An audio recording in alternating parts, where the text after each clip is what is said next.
Hi students, in my previous lecture we were dealing with confessions and we saw that a confession to be made admissible must be free from the taint of inducement, threat or promise with respect to the charge, and also it must come from a person in authority.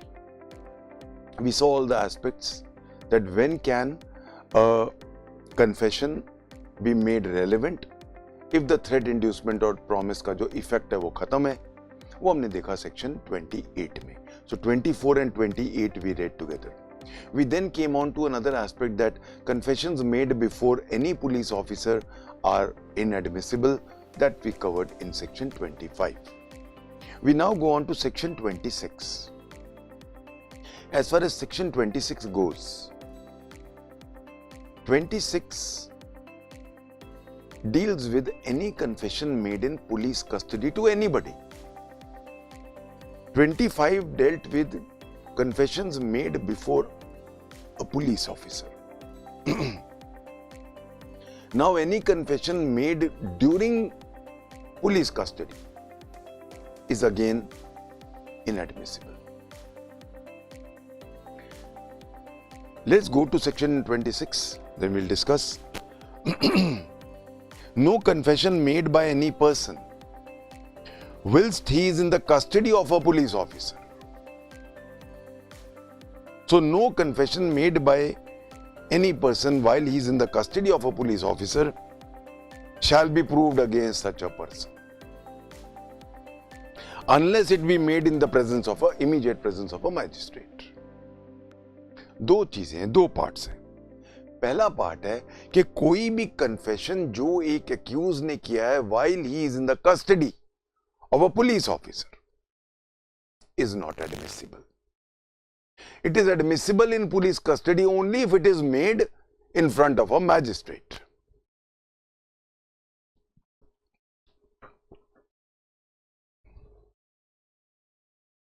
Police custody is taken under CRPC.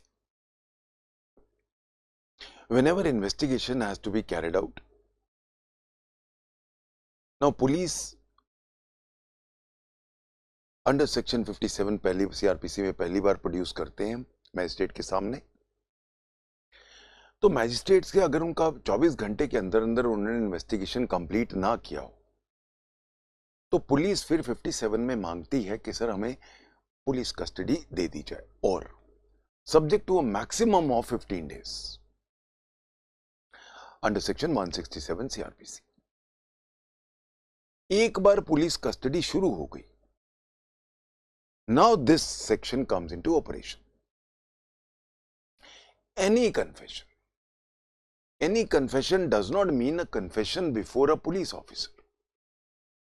Any confession would also include a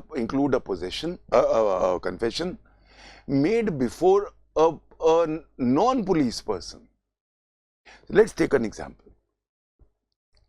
एक police custody में है, एक police officer की custody में है एक accused. उसका दोस्त उसको मिलने आता है और उसको कहता है तूने क्या कर दिया. अब वो ऊंचा ऊंचा रोता है और कहता है बहुत बड़ी गलती हो गई मेरे से. या उसकी वाइफ मिलने आई, उसने कहा ये क्या कर दिया आपने, वो रोने लग पड़ा और बोला बहुत बड़ी गलती हो गई. Now this confession made before his friend, police present नहीं है या wife, is still not admissible. Wife तो चलो वैसी बात है क्योंकि any communication made between husband and wife is a privilege communication, वो वैसी बात है. बट कोई भी कन्फेशन जो एक बार पुलिस कस्टडी शुरू हो गई तो वो कन्फेशन इनएडमिसिबल है. बहुत बार ये क्वेश्चन आ जाता है, a person who's in police custody, he gives a confessional statement to his friend.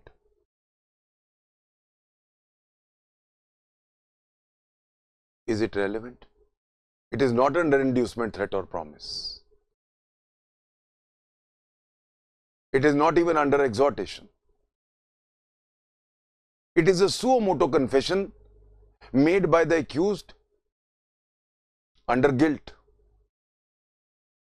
Guilty है वो, इसीलिए वो अपनी वाइफ के सामने या अपने, चलो वाइफ से तो मैंने बोला प्रिविलेज है, एक दोस्त के सामने रोता है और अब वो कहता है जी मेरे से तो गलती हो गई. Can this confession be used? The answer is no. Under no circumstances a confession made to anybody, I am not talking about, I am not bothered about police officers, वो कवर हो चुके हैं 25 में.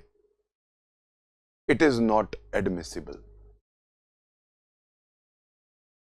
इसके ऊपर we had a very interesting case.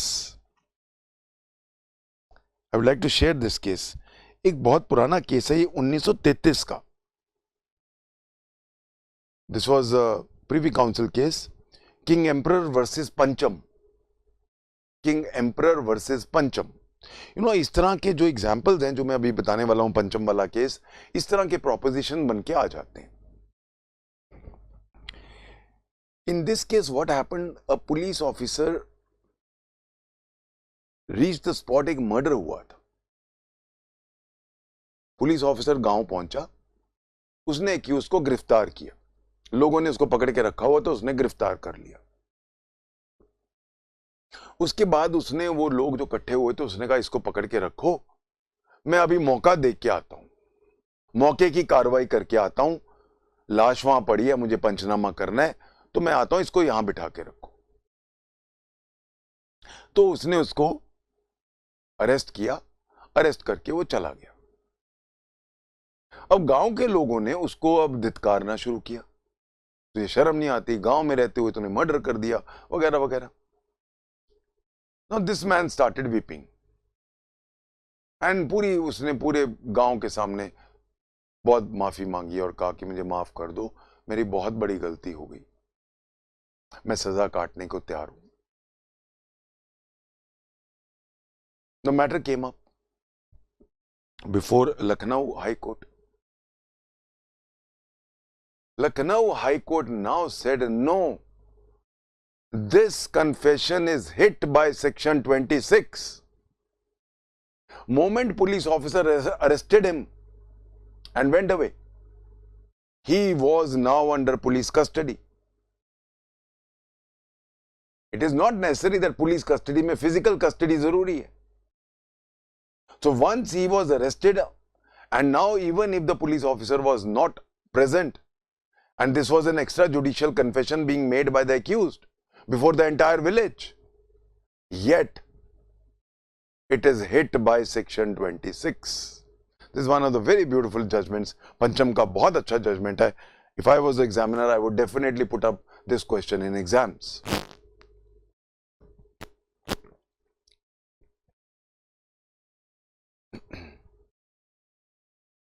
So please remember, any confession made by an accused before any police officer at any point of time, or any confession made by the accused while he is in police custody, is hit.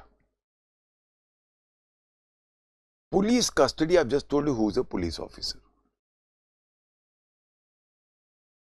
Extrajudicial confessions cannot be made in a police custody. I mean, if they are made, they are not admissible. But suppose he is in judicial custody. You know what is the difference between police custody and judicial custody? You know, जब हम एक accused को पकड़ते हैं, हम means police पकड़ती है, तो उसको वो पहले एक 57 में हम मजिस्ट्रेट के सामने 24 घंटे के अंदर अंदर पेश करना है, क्योंकि आर्टिकल 22 कॉन्स्टिट्यूशन का कहता है हमें. तो जब हम उसको पेश करते हैं तो मैजिस्ट्रेट के पास 3 विकल्प होते हैं. ए, उसको छोड़ दे, बेल पे छोड़ दे. बी, पुलिस के पास भेज दे, कि अभी वो कहते हैं जब हमने और इन्वेस्टिगेट करना है तो उसको पुलिस कस्टडी दे दे, जो मैक्सिमम 15 दिन की हो सकती है. या फिर उसको जुडिशियल कस्टडी में भेज दे, जो 15 दिन एट अ टाइम होती है, because of section 309 CrPC. Judicial custody होती है जो हमारा होता है ना, जो स्टेट का जेल होता है, उसको हम जुडिशियल कस्टडी कहते हैं. जैसे चंडीगढ़ में हम कहते हैं बड़ैल जेल, पुलिस कस्टडी थाने में होती है, जो हवालात कहते हैं। तो हवालात जो होती है वो होती है पुलिस कस्टडी, और जो हम जेल भेज देते हैं, जो थाने का सब जेल होता है, जो जेल्स होते हैं, बड़े जिले के जेल होते हैं, कारागृह जिसको हम कहते हैं, उनको हम जुडिशियल कस्टडी कहते हैं। अब any confession made in a judicial custody is not barred by section 26। तो बाई चांस हम ये करते थे, मैं अपने कुछ राज नॉट ज्यादा नहीं बोल सकता हूं, पर कुछ एक दो राज में आई कैन ओपनली पब्लिकली से, कई बार क्या होता था, हमें पता होता था कि इस आदमी ने किया है, और हमें ज्यादा पुलिस कस्टडी नहीं मिलती थी, 1-2 दिन की मिली, जुडिशियल कस्टडी हो जाती थी। तो हमारे कुछ लोग होते थे, अगर बाई चांस हम जानते हैं जुडिशियल कस्टडी में, तो हम उनको बोलते थे कि इससे किसी ना किसी तरह से कन्फेशन ले लो, एक्स्ट्रा जुडिशियल कन्फेशन ले लो। तो क्या होता है, नॉर्मली प्रॉब्लम क्या होती है कि क्रिमिनल्स की आदत होती है कि जेल में जाके डींगे मारना, they want to show I am a very high criminal. वहां पे क्या मापदंड क्या होता है कि मैं तेरे से ज्यादा बड़ा क्रिमिनल हूं। तो वो क्या होता है, कई बार हमारे कुछ लोग होते हैं जो अंदर होते हैं, हम उनकी ड्यूटी लगाते हैं किसी भी तरह तुम ये बकवा लो उससे।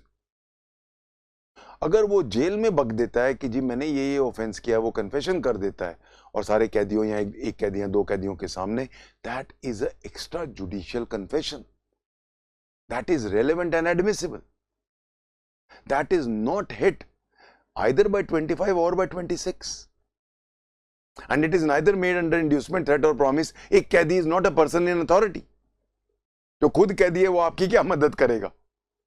इसीलिए कन्फेशंस इन जुडिशियल कस्टडी हमारा एक बहुत बड़ा हथियार होता है, अगर हम अंदर हमारा कोई आदमी है जो हमारे कॉन्फिडेंस का है। So I hope you are clear.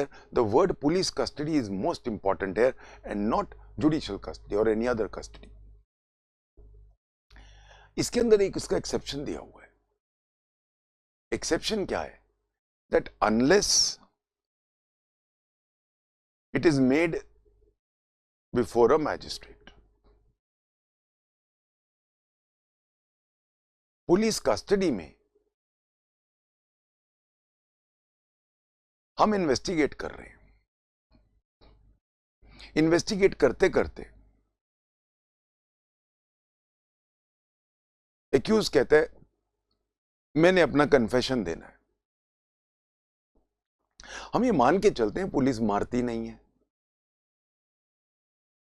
बड़े प्रॉपरली साइंटिफिक तरीके से इन्वेस्टिगेशन करती है, और एक्यूज आउट ऑफ गिल्ट ये कन्फेशन करना चाह रहा है। तो प्लीज रिमेंबर, इन्वेस्टिगेशन के दौरान जो हम कन्फेशंस की बात करते हैं वो ऑस्टेंसिबली अंडर गिल्ट होती है, जिसको रियलाइज हो गया कि मैंने क्या कर दिया। कहीं भी ये प्रिजम्पशन नहीं है कि जोर जबरदस्ती पुलिस ने की है। करते हैं नहीं, I would not like to comment on that.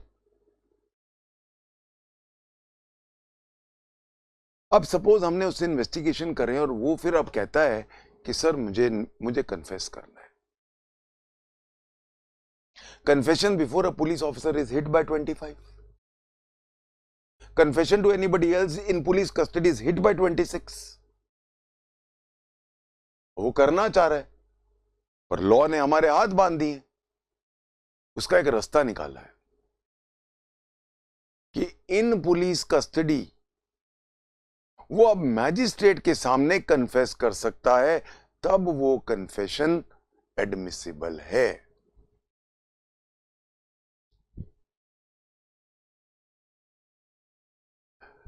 मैंने बहुत बार अपना, जब मैं पुलिस ऑफिसर था तो मैंने बहुत बार देखा कि पुलिस ऑफिसर्स आईओज एक बहुत बड़ी गलती करते हैं। वो 161 में एक्यूज्ड का कन्फेशन लिखते हैं, और भी बड़ी गलती, जो मैजिस्ट्रेट होते थे वो उसको पढ़ते थे। और कई बार तो, एक बार तो मैं I was appearing as a witness, magistrate साहब तो उसको बोल रहे थे कि तूने तो बयान भी दिया पुलिस को कि तूने कन्फेस किया, उसको बोलना ही नहीं चाहिए था मैजिस्ट्रेट को. It is bad in law. Magistrate should not make it admissible. खैर, उसको छोड़ते हैं. तो अब एक्यूज खुद करना चाह रहा है, ऑस्टेंसिबली गिल्ट के अंदर अपनी इच्छा से करना चाह रहा है. पुलिस के सामने कर नहीं सकता है, पुलिस कस्टडी में किसी और के सामने कर नहीं सकता है, कहां करे? इसीलिए सेक्शन 164 रेड विद 281 सीआरपीसी बनाया गया है. The why of 164 comes from section 26 Indian evidence act. अब वो कन्फेशन, इसीलिए 164 के कन्फेशंस हमेशा मैजिस्ट्रेट के सामने होते हैं. A B only under police custody, police उसको पेश करती है.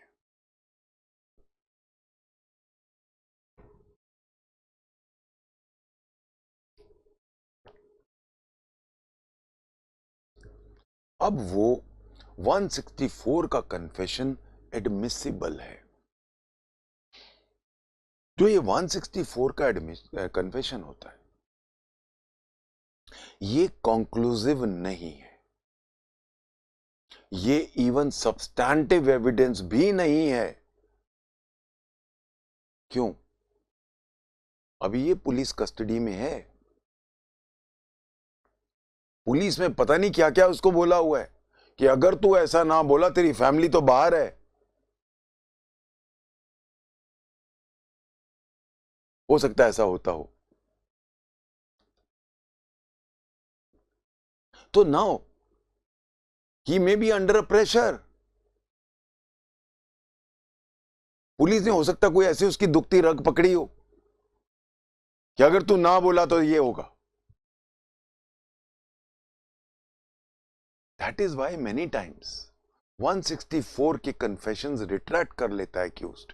जैसे उसका ट्रायल शुरू होता है वो तब कहता है कि सर ये मेरे पे प्रेशर डाला हुआ था पुलिस ने, मैं बिल्कुल. इसीलिए चाहे 164 के अंदर magistrate has to again and again tell him कि तुम्हें कन्फेशन करने की जरूरत नहीं है, और अगर तुम कर रहे हो तो तुम्हारे खिलाफ यूज होगा. इसको सर्टिफिकेट देना पड़ता है, अपना साइन करने पड़ते हैं, तब भी रिट्रैक्ट कर सकता है वो. तो रिट्रैक्ट जब करता है वो, तो अगर उसका रिट्रैक्शन का रीजन बड़ा जेन्युइन है तो फिर इसकी naturally it loses value, relevancy, इसकी प्रोबेटिव वैल्यू कम हो जाती है. एक बार वो दोबारा कन्फेशन करता है जब वो कोर्ट में, जब उसका ट्रायल चलता है.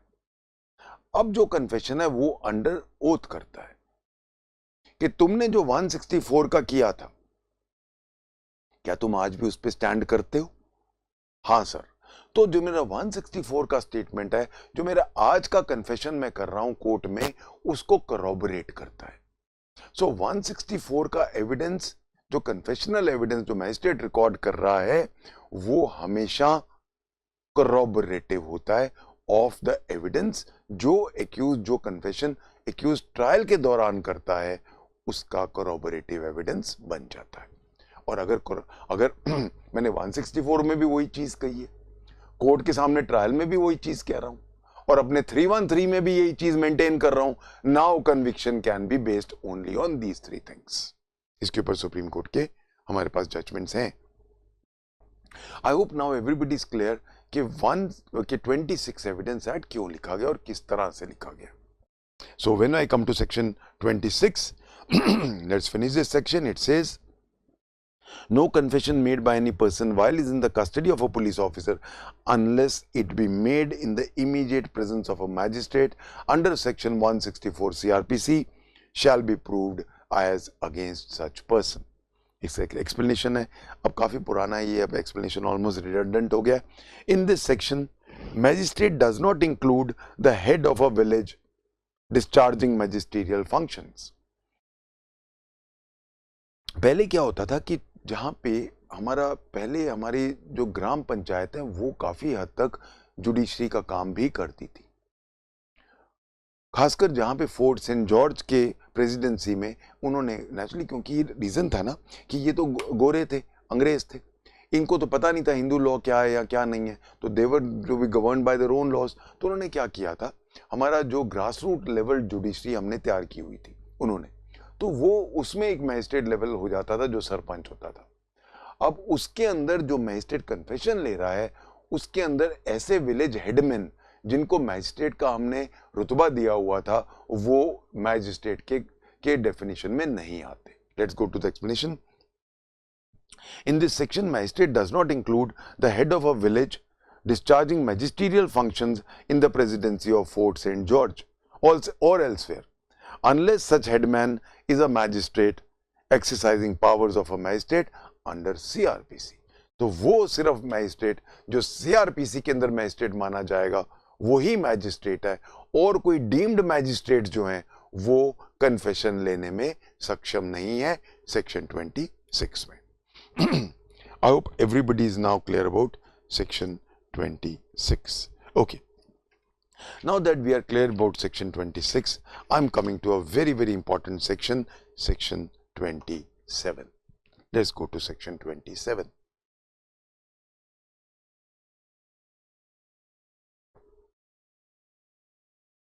"27 is a proviso. It's a proviso to sections 25 and 26. Section 27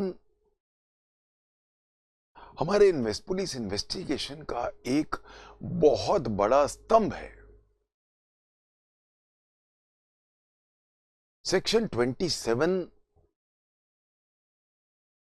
एक बहुत बड़ा एस्पेक्ट होता है इन्वेस्टिगेशन का। सेक्शन 27 में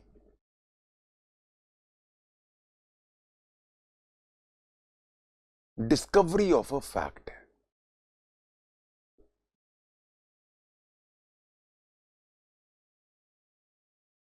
सेक्शन 27 जो है वो बहुत सारे लोगों को क्लियर नहीं है। बहुत सारे लोग जो इन्वेस्टिगेशन और ट्रायल से जुड़े हुए हैं, चाहे वो पुलिस ऑफिसर्स हैं, चाहे वो पीपीज हैं, एपीपीज हैं, या कुछ जुडिशियल ऑफिसर्स भी। We have to understand section 27 in the right perspective. Section 27 is one of the most important sections for examination point of view also. क्योंकि सेक्शन 27 का इतना बड़ा इंपॉर्टेंस है regarding the trial, the investigation, और section 27 कई बार पूरा case tilt कर देती है against the accused. I'm going to discuss this section in great detail because मुझे पता है कि ये बहुत बहुत बहुत इंपॉर्टेंट सेक्शन है। Let me start with certain examples. इसको समझने के लिए हम एग्जाम्पल्स लेते हैं।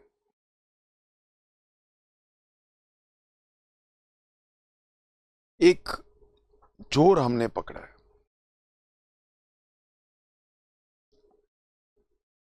वो ड्यूरिंग इन्वेस्टिगेशन अपनी स्वेच्छा से, one thing you must always remember, कोई भी अगर हम डिस्कवरी करते हैं तो हम ये मान के चलते हैं कि एक्यूज अपनी मर्जी से बता रहा है। अगर ये प्रूव हो गया कि हमने उसको मारपीट के ये चीज निकाली है, तो वो article 20 clause 3 of the constitution से हिट होता है। My right not to self my fundamental right of not to self incriminate myself. हमने एक चोर पकड़ा, उसको हमने इन्वेस्टिगेशन कर रहे थे, उसने कहा अपनी मर्जी से कि जो सामान मैंने चोरी किया था वो मैं रिकवर करा सकता हूं। मैं रिपीट कर रहा हूं, वो कहता है जो सामान मैंने चोरी किया था वो मैं आपको रिकवर करा सकता हूं। जो सामान मैंने चोरी किया था इज अ कन्फेशन।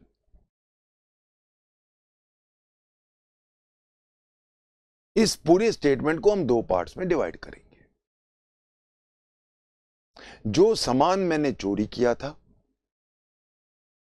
बी, सामान आपको रिकवर करा सकता हूं, कोई सामान आपको रिकवर करा सकता हूं।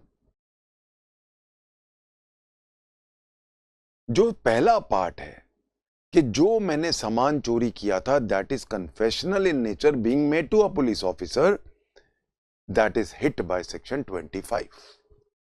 वो एडमिसिबल नहीं है। इसलिए जो पुलिस ऑफिसर्स लिखते हैं कि जहां जहां इन्वेस्टिगेशन करते वक्त उसने बोला कि जो मैंने सामान चोरी किया था वो मैं रिकवर करा सकता हूं, जो ऐसे लिखते हैं, तो जजेस की ये रिस्पॉन्सिबिलिटी है कि इस पार्ट को ब्लॉक कर दें कि सॉरी, जो सामान मैंने चोरी किया था इज हिट बाय सेक्शन 25। हां, अब दूसरे पार्ट पे आते हैं। मैं आपको कुछ सामान रिकवर करा सकता हूं। जब मैं कहता हूं कुछ सामान रिकवर करा सकता हूं तो इसका मतलब क्या होता है कि वो सामान मैंने ऐसी जगह छुपाया है जहां पे ऑर्डिनरी लोग नहीं आते या ऑर्डिनरी लोगों की नजर से छुपा हुआ है। तो ये मेरा सामान जो है ये ऑर्डिनरी लोगों की नजर से बचा हुआ है, छुपा हुआ है, सिर्फ मुझे पता है। अगर ये सामान ओपन में पड़ा है तो डिस्कवरी क्या है फिर? डिस्कवरी का मतलब क्या होता है? जो किसी को नहीं पता वो मैं बताऊंगा, जो सबको पता है वो फिर डिस्कवरी क्या है वो? सो वर्ड डिस्कवरी है, इंपॉर्टेंट है इसमें। सो जहां मैं कहता हूं मेरी प्लेस ऑफ हाइडिंग जी सड़क पे है, 1000 लोग वहां से जा रहे हैं और ओपन में पड़ी है, इज इट अ डिस्कवरी? किसी ने भी रख दिया होगा वहां। तो अब वो जो चोरी का सामान रिकवर, अब पहला पॉइंट, जो सामान मैंने चोरी किया है is hit by the 25, not relevant, not admissible. Second point, मैं आपको कुछ सामान रिकवर करा सकता हूं। वो सामान जब आपने रिकवर किया वो कपड़े थे, वो कपड़े चोरी जो हुए थे, जो विक्टिम है उसको आपने बुलाया, वो कोर्ट में गया, उसने कहा जी ये मेरे कपड़े हैं, मैंने नए नए अभी कपड़े सुलवाए थे, मैरिज पे जाना था, बड़े महंगे होते हैं लेडीज के कपड़े, तो मैंने तो जी 50,000 का लिया था ये लहंगा, मेरे पर रसीद भी है। हम पढ़ चुके हैं identity of things is relevant. उसने आइडेंटिफाई कर लिया कि जी ये यही मेरा गाउन है, मैंने बीच में से लूज था, मैंने थोड़ा टाइट भी किया हुआ है, देख लो। और मुझे याद है जी वो लाल रंग का धागा था मेरे पास, उस दिन धागा नहीं था, खोल के देखो, हर लाल रंग के धागे से टाइट किया हुआ है। आइडेंटिफाई हो गया। अब क्वेश्चन ये उठा, चोर को कैसे पता कि ये गाउन यहां पड़ा है? चोर को कैसे पता? गाउन उसका, वो कह रही है कि मेरा गाउन चोरी हो गया है, चोर आपको ले गया एक तहखाने में, वहां से जाके वो निकाल के ले आया, उसको कैसे पता चला कि गाउन वहां है? अब चोर, गाउन और विक्टिम मैच हो गए। Now this becomes a relevant fact, admissible fact against this thief, चोर। एक और एग्जांपल लेते हैं। A is charged with the murder of B. A during police investigation कहता है वो चाकू जिससे मैंने बी का मर्डर किया एक भूसे के ढेर में से आपको मैं रिकवर करा सकता हूं। एक भूसे के ढेर में आपको वो चाकू रिकवर करा सकता हूं। अब इस स्टेटमेंट के दो पार्ट्स हैं। वो चाकू जिससे मैंने बी का मर्डर किया is a confessional part of this statement. This is hit by section 25. Not relevant, not admissible.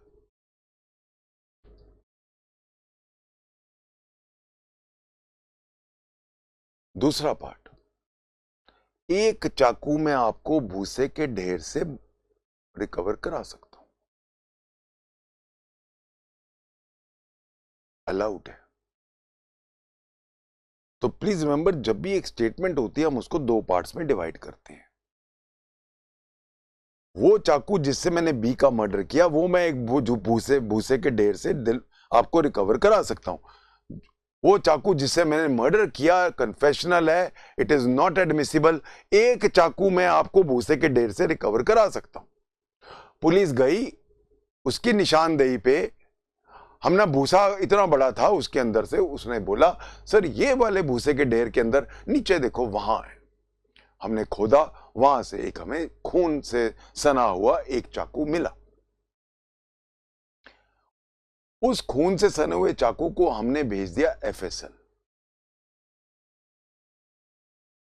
FSL में आ गया कि जो उस पे खून लगा हुआ है वो मरने वाले बी का है। चाकू का जो साइज है वो उससे मैच करता है जो बी के इंजरीज हैं जिससे वो मरा। और इस चाकू के ऊपर ए के उंगलियों के निशान हैं, फिंगरप्रिंट्स हैं।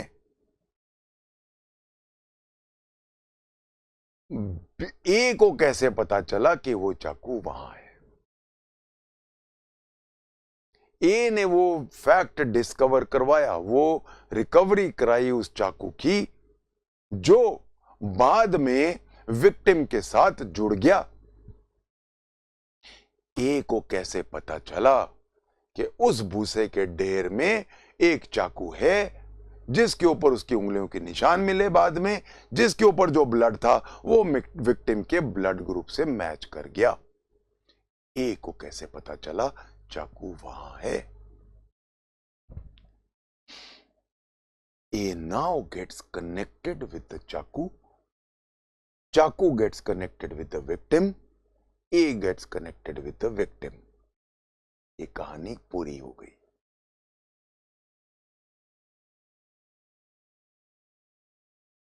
अब जो ये चाकू का रिकवरी है, एक एडमिशन है।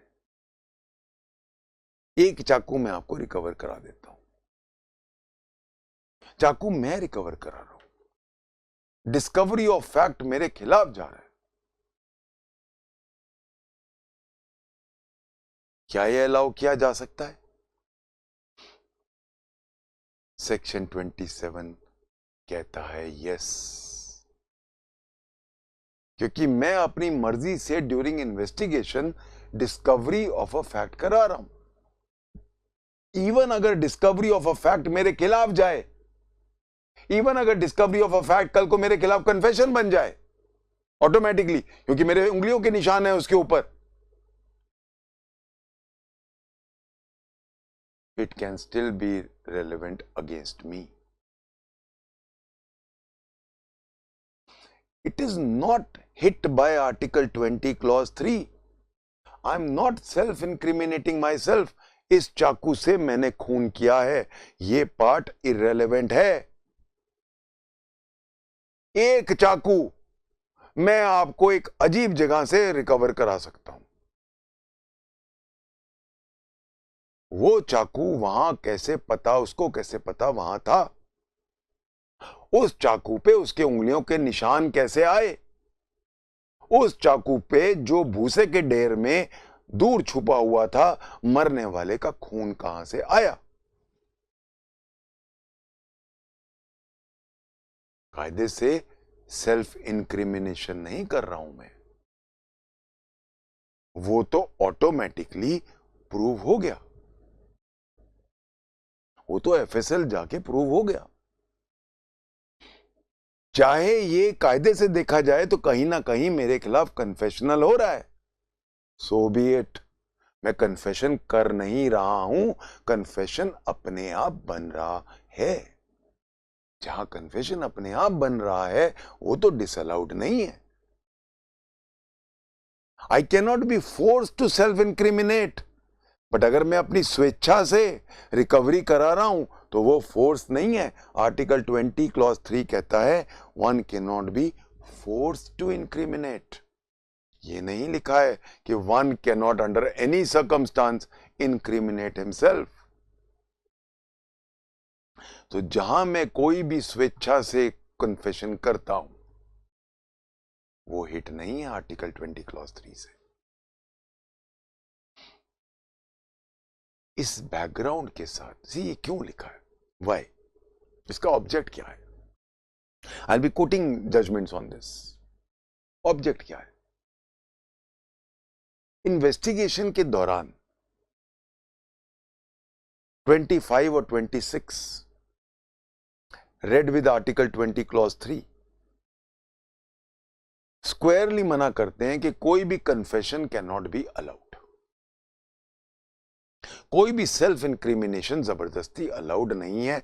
25 में हम मान के चलते हैं कि जोर जबरदस्ती है पुलिस की, 26 में भी हम मान के चलते हैं कि पुलिस कस्टडी में जोर जबरदस्ती होती है। और इसी को हम प्रिजम्पशन लेते हुए आर्टिकल 20 क्लॉज 3 में जाते हैं कि you can't be forced to incriminate yourself, और हम मान के चलते हैं कि 25 और 26 में फोर्स्ड इंक्रिमिनेशन है, इसीलिए हम आपको अलाउ नहीं करते। बट जहां पहला पॉइंट फोर्स नहीं है, आप अपनी मर्जी से एक फैक्ट को डिस्कवर करा रहे हो, वो आपको कैसे पता चला? अगर आप उससे जुड़े हुए नहीं थे, उस ऑफेंस से जुड़े हुए नहीं थे, आपको कैसे पता चला कि चाकू वहां है? तभी जहां से रिकवरी हो रही है वो सिर्फ मेरी नॉलेज में होना चाहिए, लोग बाग सारों को नहीं पता होना चाहिए कि यहां तो हो सकता है। That is why the place of hiding attains a very important significance in section 27। वो प्लेस ऑफ हाइडिंग मेरी एक्सक्लूसिव नॉलेज में होना चाहिए, नहीं तो वो डिस्कवरी नहीं माना जाएगा। इसीलिए सेक्शन 27 कहता है कि नो डाउट कन्फेशन नहीं हम अलाउ कर सकते, बट अगर कोई discovery of a fact presumably स्वेच्छा से अपनी मर्जी से वो करा रहा है, तो वो फैक्ट तो सिर्फ इसको पता था, इसको कैसे पता चला?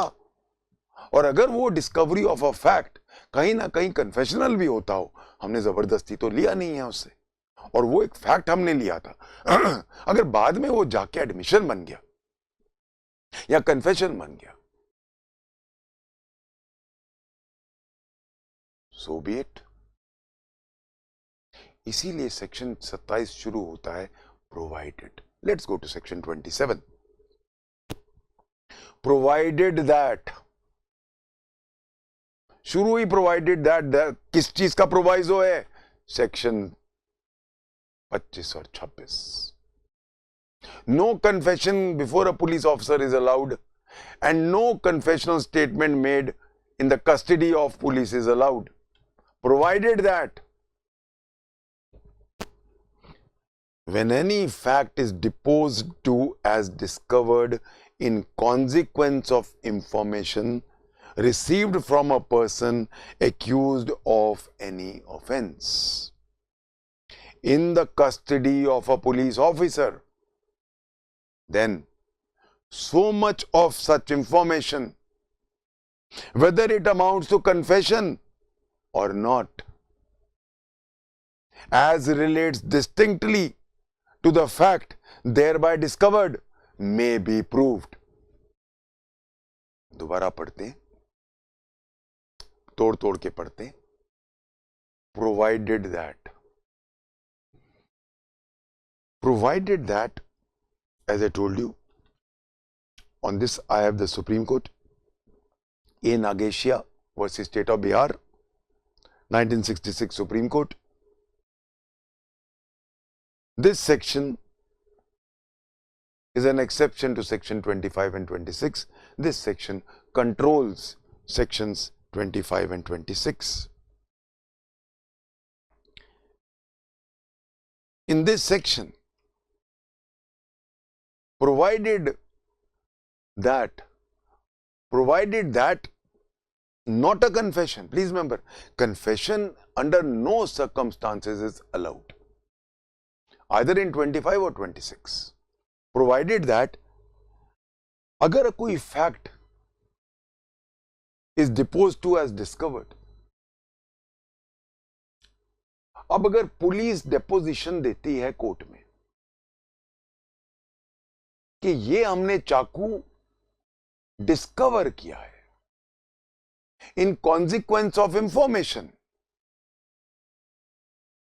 जो इंफॉर्मेशन हमें एक्यूज ने दी ड्यूरिंग इन्वेस्टिगेशन, अपनी स्वेच्छा से, प्रिज्यूमेबली अपनी मर्जी से, कोई इंड्यूसमेंट, थ्रेट या प्रॉमिस नहीं था,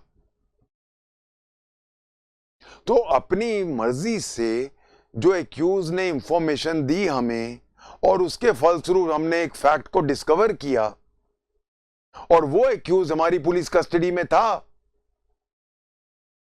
then receipt from a person accused of any offense in the custody of a police officer. So please remember, there can be no 27 discovery if he is not in the custody of a police officer. यहां पे मैं थोड़ा सा elaborate करना चाहूंगा.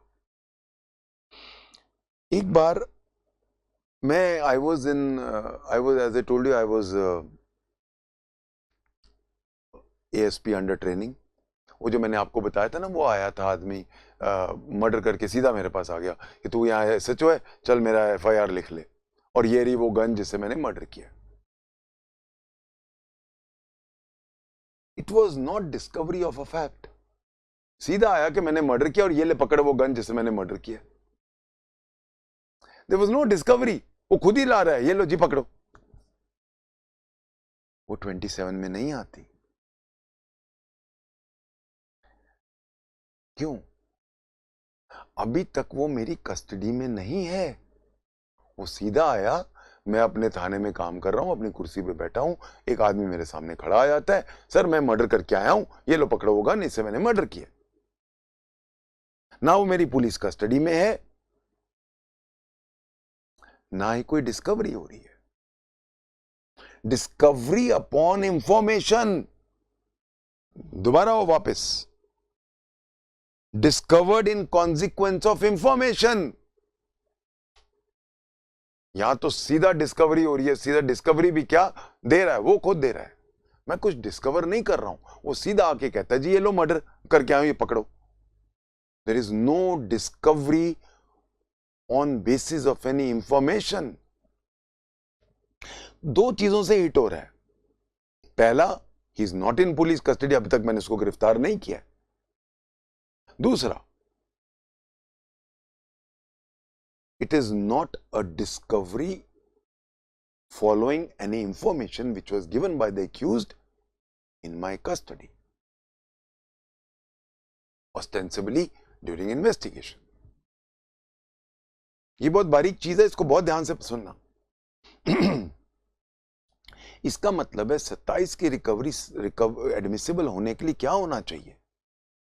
Person should be accused of an offense, he should be in police custody, he has given some information and on the base of that information I have discovered a fact. तब use हो सकता है, even अगर वो fact confessional हो तब भी.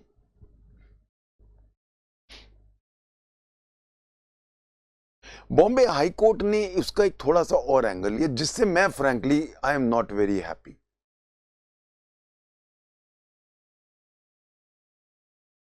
वो कहता है, बॉम्बे हाई कोर्ट क्या कहता है, जैसे ही कोई मर्डर करके आया मेरे पास,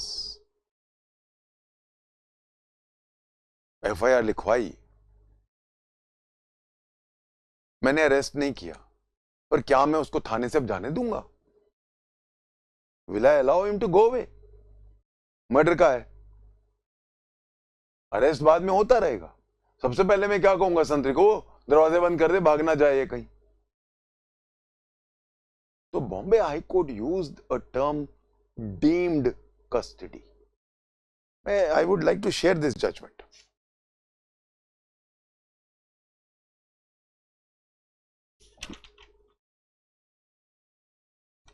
ये मेमन मोहम्मद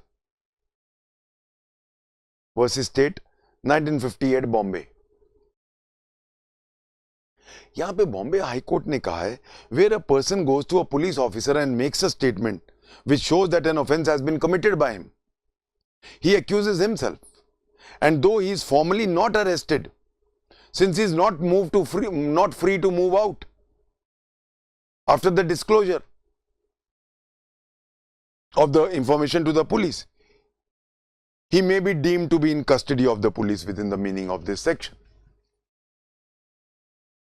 यानी कि बॉम्बे हाई कोर्ट कहता है कि हम इसको डीम्ड कस्टडी मान सकते हैं। With all due regards to this 1958 judgment,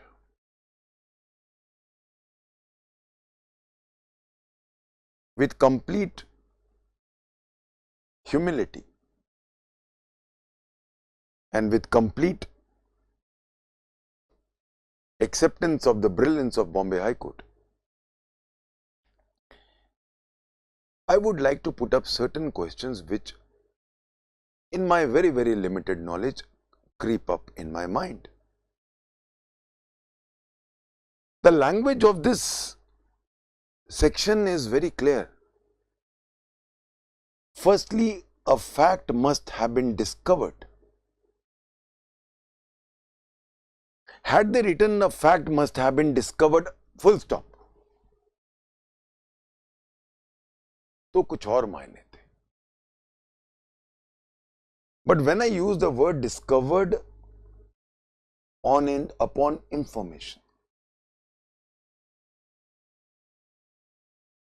discovered on information basically presupposes that he has first given an information which has led to a discovery of a fact. So, Bombay High Court, the Honorable Bombay High Court has held that the fact that he came to the police and informed that I have committed murder with this gun, it means discovery on information. But then the second part is that received from a person accused of any offense, चलो वो खुद मान रहा है मैं accused हूं, in police custody. In police custody को यहां पे अगर हम बॉम्बे हाई कोर्ट को माने तो वो कहते हैं police custody can be taken as a deemed police custody. Because चाहे मैंने उसको फॉर्मली अपनी कस्टडी में नहीं लिया, मैं उसको जाने थोड़ा देने वाला हूं, तो इसीलिए हम उसको डीम्ड कस्टडी मान सकते हैं. I have, with all humility, I say, I have serious reservations on this. The reason being that I have to take police custody from the point of view of section 57 CRPC also. That first I arrest him and my custody starts from the point of arrest. If I was to take this very view, then I will not arrest a person for maybe 10 days.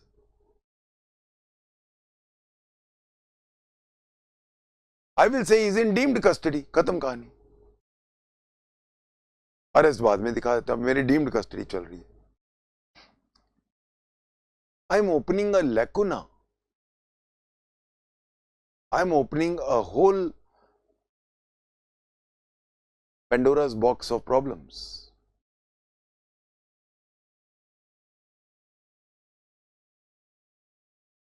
अब एक point आता है, अब मेरा यही case ले लो जब मेरे सामने आया था। वो आदमी आया, उसने कहा जी मैंने मर्डर किया, ये लो gun.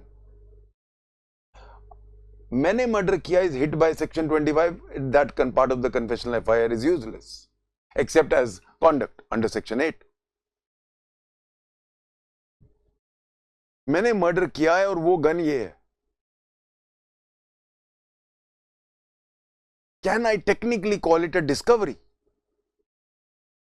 Which he led to after giving me an information, which was during investigation.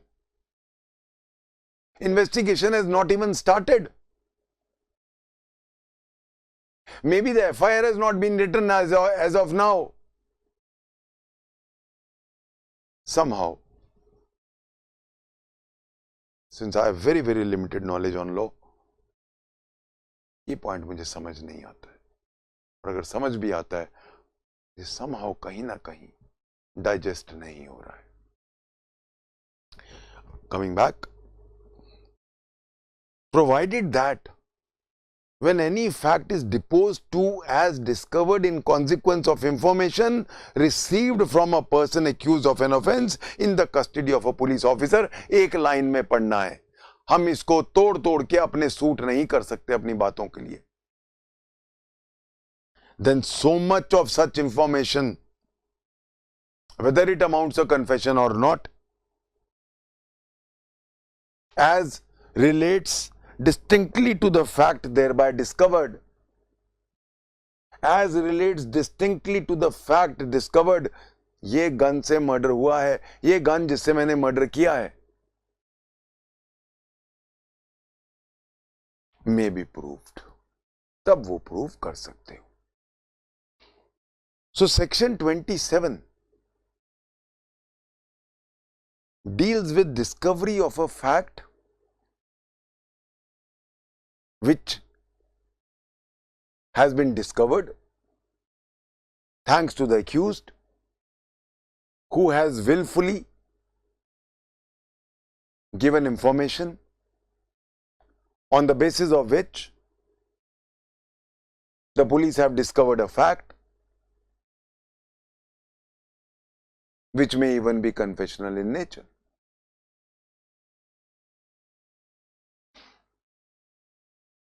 Now, you know, a very important aspect comes. मैं बार बार एक word use कर रहा हूँ, fact. I am not using the word discovery of an object. ये बड़ी important चीज एक है, एक और ये बहुत, it is fallacious. It is wrong to equate discovery of a fact by discovery of an object. Fact क्या है? एक चाकू मिला जिस पे बाद में पता चला मेरी उंगलियों के निशान हैं। फैक्ट क्या है? एक चाकू रिकवर हुआ है। So please remember, fact discover हो रहा है। वो फैक्ट क्या है? एक चाकू जो वहां मिला, जो मुझे कैसे पता? फैक्ट क्या है? मुझे कैसे पता चला भूसे के ढेर में चाकू है, जिसमें बाद में मेरे उंगलियों के निशान मिले और जिसमें बाद में विक्टिम का ब्लड मिला? हाउ?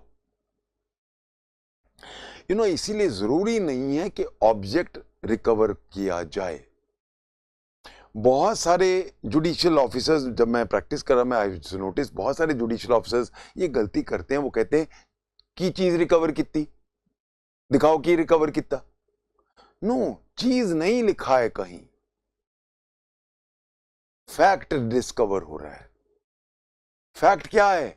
वो चाकू वहां कैसे पता चला इसको वहां है? एक चाकू यहां पड़ा है, भूसे के ढेर में चाकू थोड़ा ना होते हैं, इसको कैसे पता चला? ये फैक्ट। तो इट इज नॉट नेसेसरी कि कोई चीज रिकवर हो। I'll give you an example, a real life example of my police days. एक लड़का था जो उन दिनों में डर पिक्चर आई थी, वो पता नहीं शाहरुख खान या पत्नी सलमान, जिसकी भी है, तो वो उसको वहां से कोई प्रेरणा मिल गई होगी, तो उसने एक लड़की को फोन करना शुरू किया बेचारी को, वैसे ही। और उस टाइम पे मोबाइल्स बहुत नए नए थे, तो इतने बहुत एक्सपेंसिव होते थे, एवरीबडी कुड अफोर्ड। तो उस टाइम पे वो होते थे क्या कहते हैं, वो जो होते हैं ना एसटीडी बूथ होते, बहुत बूथ होते थे, एक मोहल्ले में 5-6 बूथ होते थे, हर जगह जगह पे छोटे छोटे बूथ, एसटीडी बूथ्स होते थे, उसका नाम एसटीडी एंड पीसीओ ये लिखा होता था। तो वहां पे एक लड़की को फोन आता था घर पे, और वो बिल्कुल डर की तरह ना, वो जैसे लड़के डराते हैं वो डराते, वो बिल्कुल बेचारी बुरी तरह डर गई। 300 कॉल आने शुरू हो गए एक दिन में, पेरेंट्स भी डर गए। वो आ गए मेरे पास, उन्होंने बोला सर ऐसे ऐसे आ रहा है, लेट्स। तो मैंने कहा लड़की का ट्रेस करो, तो हमने फोन ट्रेस किया, लैंडलाइन होते थे उस टाइम, तो लैंडलाइन हमने ट्रेस किया, एक एसटीडी बूथ से आता था। हमने वो एसटीडी बूथ वाले को पूछा कि कौन आता है, उसकी निशानदेही पे हमने वो लड़का पकड़ लिया। Now you know how did we connect, कि हमने एक्यूज को पकड़ा। मैं थोड़ा उल्टा जा रहा हूं, हमने कर पहले उल्टा लिया था, बट अगर हम टेक्निकली जाते तो हम कैसे करते। हमने एक्यूज को शक पे पकड़ लिया, हमने एक्यूज को पकड़ के उसके पूछताछ की। अपनी स्वेच्छा से उसने बताया कि मैं वो टेलीफोन बूथ जिससे मैं उस लड़की को तंग करता था, जिससे मैं वहां से 300 कॉल करता था, वहां मैं आपको लेके जा सकता हूं। Now this part of this statement, कि जिससे मैं उसको लड़की को फोन करता था, कन्फेशनल है, it is not relevant, but मैं एक एसटीडी बूथ पॉइंट आउट कर सकता हूं। Now he pointed out to a STD booth, और वहां जाके जब हमने चेक किया तो पता चला कि उस बूथ से 300 फोन कॉल गए थे। अब 27 में रिकवरी है। What? Discovery of a fact. Fact ये था कि इस बूथ से पता चला ये से 300 फोन कॉल किए, और फोन का बूथ वाले ने इसको पहचान लिया। और एग्जांपल देता हूं फैक्ट्स के। एक चोर पकड़ा, चोर से पूछताछ की, उसने बताया कि ये जो पूरी सोसाइटी है, इसमें तकरीबन 80-90 फ्लैट है, इनके मैंने इस फ्लोर पे यहां ताले तोड़े, अंदर कुछ नहीं मिला। जब हमने वहां चेक किया तो वहां ताले टूटे हुए मिले। इसको कैसे पता चला कि 4th फ्लोर के ऊपर ये 4 घरों के ताले टूटे होंगे? It was discovery of a fact. All those who are listening to me, please be very careful tomorrow when you become judges. क्योंकि जब मैं कोर्ट में जाता था तो ये गलती मैं देखता था, जुडिशियल ऑफिसर आम आईओ से पूछते हैं रिकवरी की कितनी, कौन सा ऑब्जेक्ट रिकवर किया? There is no need for recovery of an object. If object happens to be a form of a fact, fine, then it's okay. But we are here talking about recovery of, not recovery of an object, but discovery of a fact. So please remember, we are not at all talking about a recovery. We are talking about a discovery. तो recovery of a object नहीं है। तो जब भी मैं कहता हूं कि चाकू रिकवर हुआ, वो चाकू की recovery is itself a discovery of a fact. So basically we should always be understanding it is discovery of a fact which has been discovered because of the special information which only the accused knew, because the discovery of the fact was at a place which only the accused knows. How did he know? And that is what connects him, though it is confessional, though it may be used against him tomorrow.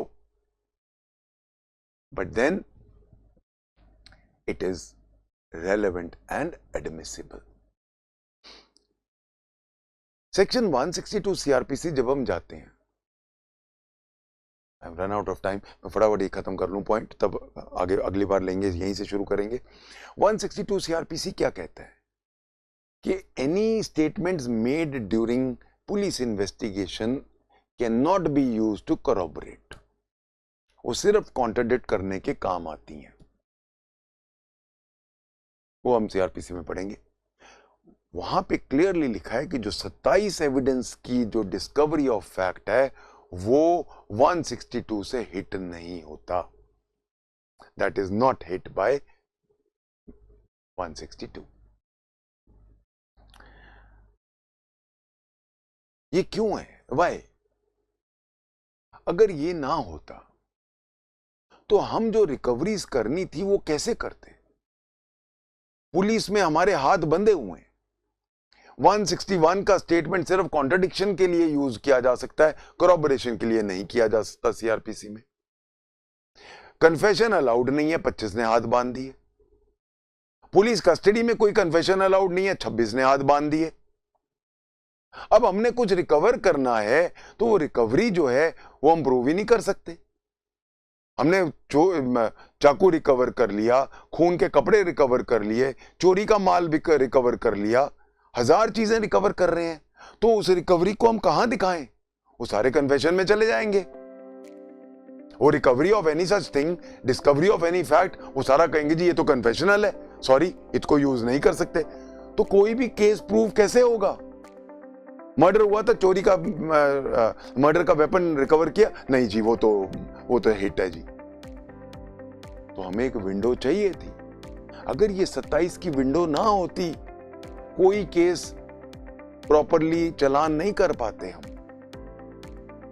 क्योंकि सारा law हम देख रहे हैं कि accused के angle से लिखा हुआ है।